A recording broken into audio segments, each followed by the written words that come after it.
Fionn Davenport is with me with Tuesday Travel. 53106, the number for your questions. We'll try and get them if we can, because I have to say we have a lot to get through. Because when I asked Fionn to do Christmas markets, I knew that there was a lot on. Now, before I go to Fionn, the notes are crucially important here because you'll be given so much information. If you're not a member of the Travel Club, you should be, because Travel Club members get the notes in their email. So, if you're not a member, send an email to therighthooktravel@newstalk.ie and you're in forever, for life. Fionn Davenport, welcome to the programme. Evening, George. Why I thought of this just now, like this week when I asked you, was because I got a note from the city of Salzburg. Oh, did you? Yeah.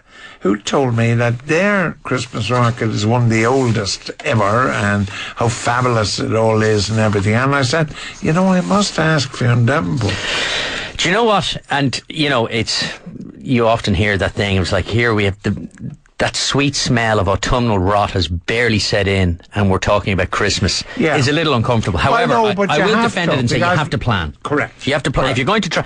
And also as well as you can use the Christmas market as a beard for going to visit really great cities anyway. And in the spirit of December, it's kind of wintry and carol singing and all the rest of it. It's actually a very atmospheric time to visit the cities we've listed. So this is a kind of a Germanic, very much so. Yeah, and the thing is they're kind of ubiquitous. I was trying to get a list of how many there are in Europe. I mean, there are thousands, but Austria alone, you mentioned Salzburg, has 23 primary ones. France, 35. Germany has got 125 of them spread about the country. We've got one in here. I know there's others around the country. Britain has over 100. Well, talk to me about, before we get to specifics, and time will run out, I've no doubt. But what... like the great Christmas market. Okay, I'll list them in order and then we'll go through. Cologne. Just tell me, all right, but before you do the specific, what is a Christmas market like? Because I've never been at one. Have you not? No. Do you know what? They're really, really good. The good ones. Now, so you imagine the older ones established themselves in the Middle Ages or just at the end of the Middle Ages. So they are markets where local manufacturers can sell their wares. They can sell a bit of Glauwein, the kind of hot port and all the rest, and in the festive spirit. So what you have is generally wooden huts, maybe up to 40, 60, 80, 100 of them, all centred in a square, usually beneath something suitably medieval. You have carol singing, no tannoy music, it's not Bing Crosby, it's actual carol singers. As I said, the few mugs of mulled wine to warm yourself up. And even though what's on sale isn't particularly exciting or particularly diverse, I mean, when you go to one Christmas market, you're going to find roughly the same kind of stuff. So you're going to find foodstuffs, you're going to find woolens, wooden crafts, things like that. And that's generally what makes them so appealing then? There's something old-fashioned and romantic about them. The fact that they're held in these towns, and I suppose this is the key point, is that away from the market square, the town itself is fabulous. So it's all well and good, going down to a Christmas market, I don't know, in Dublin Docklands and kind of walking around. And, the one here is very, very good. But there's something there's an extra bit of spice added when you've got a medieval city that surrounds it. Cologne. Like Cologne. And this is why you chose that first. Well, Cologne, I think, is the best one that I've ever been to. In that one is that there's actually there's 6 Christmas markets, but 4 in the city centre. And you get up to 2 million people. Wow. Yeah, so it's a really popular thing. And so the one in Am Dom, the one in the square right in front of the cathedral, which is the most visited monument in Germany. So you've got Germany's most famous Gothic monument, this magnificent cathedral in the heart of Cologne. And then from, say, December 12th until the 26th, I think it is, in the square in front, you've got this massive... I think it's upwards of 140 different stalls. Now, this must make hotel rooms at a premium. Okay, yes, indeed. What I've done for each of the destinations, and you're right, we probably won't get to cover them all in any great detail, but what I've done is I've put a little box and people who receive the notes will see this. So I've given 3 bits of information. How to get there, a recommended hotel, and a recommended restaurant. So even if you're going for the weekend, and all of the destinations that I've included are easily reached from Dublin, and you can get there. You can leave on a Friday and come back on a Sunday. Right. In the case of Cologne, of course, you fly to Dusseldorf. Yeah. I've done that now. I've flown to Cologne, but not for the Christmas market. Well, here's the thing. I was looking at the prices, and I picked the 12th or the 16th of December as just a standard date, just to pick. From €40 each way to Dusseldorf. All right. Which is really, really good. Then you take the train from the airport. So you don't even have to go into Dusseldorf city to the train station. You get the train directly from Dusseldorf airport right into Cologne. Correct. It's 43 kilometres. So it takes just over half an hour. Right. It's really, really easy. Now, Ingrid said to me when she heard I was going to be talking to you, she said, make sure he mentioned, more than Salzburg even, Vienna. Okay, well, of course, Vienna definitely is one of the best ones of them all. It's Germanic. It's not in Germany, of course, but let's talk about Vienna. Okay, so this is there's one I want to mention. Where's my Vienna notes now? I have them here. Oh yeah, it's the Christkindl market, it's called, and right in front of the town hall. It's probably, along with Cologne and Nuremberg, the best known in Europe, and would be suitably atmospheric. There's the park around the market itself has a bit like Copenhagen. If you go to the Tivoli Gardens, all of the trees in the park are adorned with lights. So it's all about mood, George. As I said, it's like once you've walked around the market and you've, a bit of rum or whatever, and you've bought like a pair of woolen slippers, like you're like, all right, fair enough, wooden clogs, what more do I want? But it's all about atmosphere. I can imagine. Now, it is. I mean, the thing is, in my own personal opinion, is that Christmas markets in and of themselves aren't particularly interesting. But the atmosphere of a Christmas market is exactly what Christmas is all about. So it puts you in the mood for Christmas, I think. And as I said, and this is the key point to emphasise, it's a great excuse to visit a city for the weekend. Yeah. All right. Well, I can vouch for Cologne and Vienna as cities. Michelle is wondering if she may be asking a silly question, but do Christmas markets actually go on over Christmas, or do they end before? Most of them will end on the 24th. Some of them they won't open on the 25th. They'll go to the 24th, and then they'll do on King Wenceslas Day or Stephen's Day. You'll get the 26th in some cases, but then that's it. That'll be it. Actually, no, I tell a lie. Some of them will go on into the new year, but traditionally, no. Normally they would finish on the 24th, in some cases the 26th, and that's it. Why did you pick Nuremberg? Because it's one of the best known ones in Europe. It's neither the largest nor the oldest. It's only established 1628, which it's almost like a newly arrived. But it has this one tradition. It's your typical. Nuremberg's a beautiful city. It's a very interesting place to visit, aside from Christmas markets altogether, because last week, I think it was, we covered Munich. Nuremberg has an even closer association with Nazism. So, like, for example, all of the films, those propaganda films from the 1930s, it's like you're still looking, you go, oh my God, I can recognize it from the films. Oh, right, okay. But it is the medieval centre. It was considered the heart of what Germanic spirit would be like. But to go to Nuremberg, you fly to Munich. Yeah. So you could, for instance, do both. Yeah, precisely. Munich and Nuremberg. And the thing is the train is only an hour from Munich. So you get the train and you're up, and so you can do both over the weekend. No problems. And there is a good Christmas market in the Marienplatz in Munich. What the one in Nuremberg has is that it's got this tradition where every 2 years a Christ child is appointed. So you get this young fella or a young woman opens the market and then rushes around the town dressed in these gold and white robes, wearing a crown, and it's a bit like Puck Fair, really. It's just one of those local traditions, kind of vaguely interesting. But the market is very well known for its food. Very, very good. So you get things like, there's very good stalls that sell glue wine, the hop port, and then the grilled Nuremberger Bratwurst, which is a thin, spicy sausage. Really, really good. All right. But and as I said, there's tons of spicy sausage in the fridge at home, but not eaten by me. You don't go near. No, not eaten. Can I talk to? Although I notice my children and my grandchildren all are like their mother; they all eat it, but I don't. Now, the one that's the very one. Salzburg. Staying in Austria, we mentioned Vienna. The one I would go to, I mean, certainly I wouldn't, Vienna, I wouldn't disregard. It's a great city to visit. But Salzburg, perfect in winter.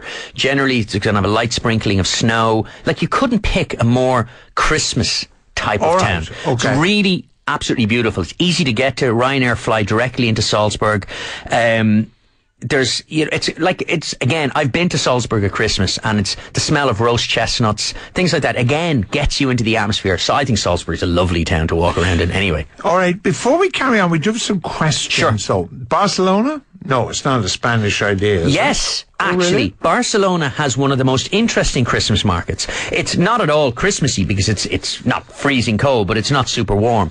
It's not super cold at all. But it does. It's what they do is they use the Christmas market idea to sell new products. So it's very trendy and cool. Right. But it's very, very popular. Warsaw, John Mack wants to go there in December. Ryanair started new flights to Warsaw. Yes, they have. From Cork. Yeah, I'm not surprised to hear Warsaw has a Christmas market. No, he doesn't. He wants to know, is there one? Oh, I don't know. I'm sure it does. Yeah. There's one in but Krakow that's very good. And there is one, I don't know how to pronounce it. And it certainly isn't pronounced as it's spelt. Wroclaw. It's not Wroclaw. I can't pronounce Polish. Yeah, I don't know how to pronounce it. Yeah. The bag restriction has ruined the Christmas market. Because you can't buy stuff. It's a good point. Well, I suppose you just got you can. You got to put it in your suitcase. Yeah, take out the extra bag. You know, there's John and Walford said Viennese Xmas markets are brilliant. Yes. But on a related topic, and you may be able to answer fairly quickly, he's got conflicting views about the chances of crossing into Burma from India. I don't know. I mean, easy to cross from Thailand, but I don't know if it is easy to cross from the other way around. Colin in Dublin is going for the 10th time to Hamburg for the Christmas market. Again, every German city has a Christmas market. He says Hamburg's a great party town. Oh, yeah. Oh, yeah. It has a reputation. Yeah. But it used to be a seaport. It had a reputation. Seedy. Yeah, it had a seedy reputation. Yeah. But I remember going to Hamburg as a student for no other reason than to go to the Reaper Band. There's one seedy student. The one I really like is this one. I haven't been there for a few years, so perhaps a listener who might have been there more recently can correct me or update me if I get anything wrong. There's one in Valkenburg, which is about maybe 15 kilometres outside Maastricht. So imagine it's in the southern point of Holland, squeezed in between Belgium and Germany. It's not that far from Aachen. It's not that far from, is it Liège in Belgium? What it is, though, what's interesting about it is that you've got the whole market is in a cave underneath the city. All right. So you go down. So again, unlike your traditional medieval square where they set up the wooden shacks and sell gloves and hand puppets and all that kind of stuff. The labyrinth that kind of wanders around this cave is candlelit. And again, Maastricht's a very interesting place to visit. For anyone who's ever been, it's not just associated with European treaties. It's a really, really nice town in and of itself. But as I said, Valkenburg. And again, you can fly Ryanair to Maastricht, €49 each way in December. And then it's 11-kilometre train trip to Valkenburg, which takes 12 minutes. All right. Now, this is one. There's a market in Dresden. Yes, there is. That is medieval. No electricity, all torches, medieval food inside a palace. It's the oldest one in Germany. Breathtaking, says a tweeter. It was established in 1434. Wow. Yeah. And, steeped in tradition. One of the interesting things about Dresden is that there's kind of two cities. So there's the Altstadt, the old city, and then the Neustadt. The old city, of course, which is bombed to smithereens during the Second World War. I think only Hamburg and Berlin suffered more extensive damage than Dresden of any city in Europe. The firestorm. So there's been a pain, but also as well as the other thing to bear in mind is that Dresden spent, 40 years of its post-war existence in East Germany, so lacked the funding for a really elaborate reconstruction. But, however, they've been rebuilding the city, and I think in 1995 they put the final brick or the top on the final building. So they kind of rebuilt the old medieval city. But one of the interesting things that Dresden, it kind of leaves you a bit odd because you have on either side of the Elbe, you have the Altstadt and the Neustadt, and it's like they're two completely separate cities. The Altstadt is very touristy and it's got nice cafes and, but in the Neustadt, which is the new city and fairly nondescript to look at, but it's got one of the best bar districts south of Berlin. It's a brilliant place for nightlife. Colm has tried to help me to pronounce this Wroclaw place in Poland. Wroclaw. No, it sounds like Wrocław. something like I that. have no all right? idea. A lot of places in Britain. Yes. Birmingham, Yeah. Bristol, Edinburgh, all great places for markets. Yeah, they do. And as I said, I had a look at there's over 100 Christmas markets spread about Britain. Now, the texture's absolutely right. You know, you go to Edinburgh, it's brilliant to go to the Christmas market. For me, the Christmas market experience needs a medieval city in Central Europe. I would think so. Not having done it, but I know what you mean. Exactly what I mean. Wenceslas Square in Prague. Yeah. Prague and Bratislava have two very, very... The Czechs and the Slovaks take their their Christmas very slightly seriously. off-piste, as they say. Richie and Kerry's going to New York to get engaged. He's staying at the Waldorf Astoria. All he needs is a restaurant. Oh, he's got me stuck. There's so many of them. Babbo's is one. I mean, there's so many that have opened since that are trendier and cooler, but Babbo is a brilliant, brilliant Italian restaurant downtown. It's got a Michelin star. It's fantastic, but you can still get a seat. All right. Liège, oldest and biggest and best in Belgium, says the listener. Yeah, not far from Valkenburg. Gary in Kildare, Nuremberg is fantastic. Yeah, it's brilliant. Take a Weissbier aboard the ice train from Munich to Nuremberg. Nothing like it at 330 kilometres an hour. I've never done that. I mean, never mind the Weissbier. I've never taken the ice train. Have you not? No, does it go 330 kilometres? It's got the super fast there, whatever it is, the German bullet Somebody train. wants to go to North Korea. Are you recommending? Yeah, no, I mean... You are or not? I am because it's one of those unique experiences. It wouldn't be, I don't know what you're going to see. What you have is a great story to tell. I have a fellow travel writer friend of mine who did go to North Korea and was taken there, and of course he was watched the whole time he was there. On the third day after they left Pyongyang, they said, we're going to go out and explore the beautiful North Korean countryside. So he's like, fine, got into the car, they're driving along, and then they see a North Korean. He goes, let's stop and talk to a North Korean family, and they get out, and there's this really good looking family, mother, father, 2 children, and what they're doing is they're barbecuing steaks by the side of the road, and in perfect English they go, hey, welcome to our country. That's North Korea. All right. Well, everybody is telling me Wroclaw is pronounced Wrocław. All right. Wrocław. If you say it with enough conviction, people like go, a yeah, doggy. sounds like you're right. Sounds like a doggy. Yeah. Ross has booked a holiday in Estoril in Portugal without doing a lot of research. Is it a good deal for October? He's worried sick. Well, Ross, Estoril I think it's good for surfing. Yeah, it's fine. The weather could be a bit patchy because you're right on the Atlantic. So yeah, but Estoril is really good. I've been to Estoril once. Can I mention Copenhagen? Where? Copenhagen. You can. I like Copenhagen. I've only been there once and I loved it. In the Tivoli Gardens. So, we've covered Copenhagen on the show before. The Tivoli Gardens, which could so easily just be one big giant tourist trap come Christmas when they decorate and turn it into the Christmas market, it gets all the Copenhageners. I don't know what they're called, but people from Copenhagen. So it's packed full of Danes and their families, and they walk around. It's not the cheapest thing because you got to pay in, but it's brilliant. You can get restaurants. But there's nothing cheap about Copenhagen. No, very little. I mean, do you know what the thing is? Although it's not as expensive as people fear, but it's not cheap. No. And it has, in my case, the worst Indian restaurant. It does. I've eaten in it. Oh, have you? Oh, it's the worst place I've ever been to. In the world? Yeah, I'm not that fussy in restaurants. If I get a bad meal, I chalk it down to bad luck and I get up and leave. I actually had a row with the manager. No, that's the worst place ever. Never in my entire life had an Indian restaurant like that. Now, finally, we're all this talk about Germany, and you've mentioned almost every major Berlin. city.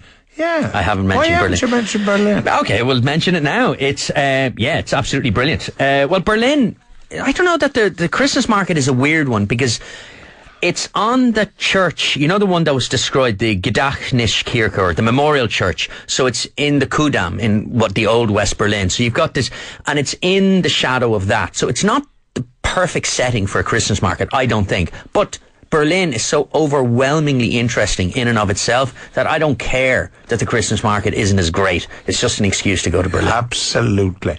Got engaged last year in the River Cafe in Brooklyn. Tony O'Cork is recommending. Richard in Dublin is recommending SDKs. Do you know SDKs? No. All right, well, there's 2 good examples for a listener anyway. Thank you for that. Fionn Davenport covering Christmas markets. Heaven knows where we'll be next week, but rest assured, it'll be interesting.